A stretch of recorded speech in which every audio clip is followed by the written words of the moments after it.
find satisfying.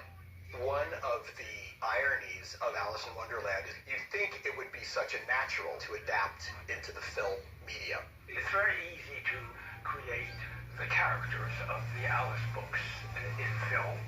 You just dress them up the way they're illustrated in Tenniel. That's very easy to do. And the story is easy to tell as well. Oh, yeah? But the one thing that is so very difficult to transfer into a film is the words, and especially the humor, the funny bits. Lewis Carroll's Alice in Wonderland, it's incredibly amusing the way he wrote it. He had such a witty sense of humor. Lewis Carroll had a wonderful sense of the absurd in the way that he worked puns. One of the finest moments in the Alice books is the story that the Mock Turtle tells about lessons. Well, there was mystery, the Mock Turtle replied, counting off the subjects on his flippers. Mystery, ancient and modern, with seaography, then drawing. The drawing master was an old conger eel. He taught us drawing, stretching, and fainting in coils.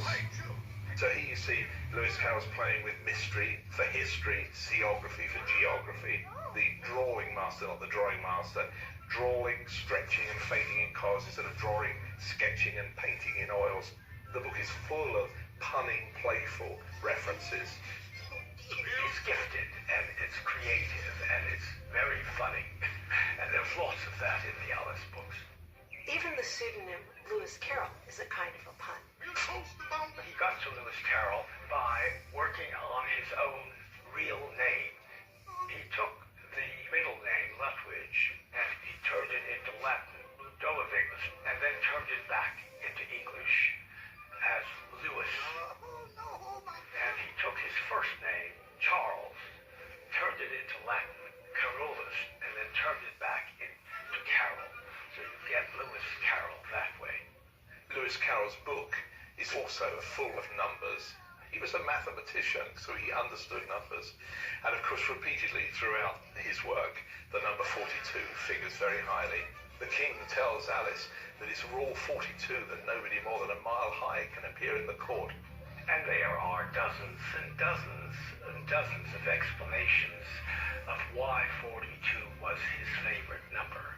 The exact reason why Lewis Carroll took that number, I don't think we'll ever know, and I'm rather glad we don't know, because in a way, that makes it all the more fun. His fascination with words and puns, the way in which he plays with numbers, is just part of the whole playfulness of this man. The challenge for Disney and his artists was to capture the playfulness of Lewis Carroll and convert his verbal nonsense into the visual medium of animation. Disney's Alice has so many moments that are an example of the art of animation at its best. I think that the Garden of Live Flowers is a remarkable scene, especially if you compare it to Lewis Carroll's description of this moment in the book. Alice is her regular size, the flowers are small, and it's charming to hear the flowers talk. But the Disney artists decided to make Alice only 3 inches high and being dominated in a scene where the flowers are towering over her. Of course we can talk, my dear. If there's anyone worth talking to.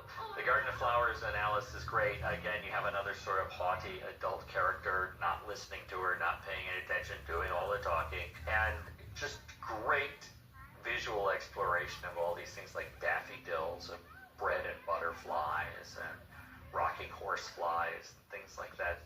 The movie is filled with details that are extraneous by design, so a lot of the stuff that must have flashed by the screen in the 1950s, you now have the advantage of being able to see in freeze frame and really pay attention to what they were doing. Because they took their time and really tried to explore this. They gave you the world as Carroll describes it, but also adding onto it with ideas of their own. I'm Ron Barbagallo. I'm an animation art historian and an animation art conservator.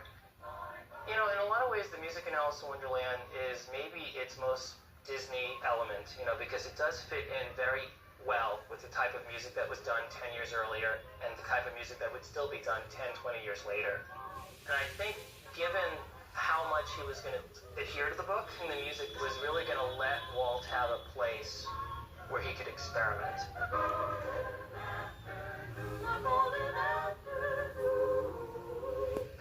staff at the Disney studio had seen Paramount's live-action film in 1933, and they didn't think very highly of it. They thought it came out very dark and grotesque, and made Alice's adventures in Wonderland seem kind of unpleasant. So they decided to take an approach in the screenplay that would emphasize music. They gave every sequence a very strong motif. So every sequence, every character had a song, much more in the tradition of a Broadway musical.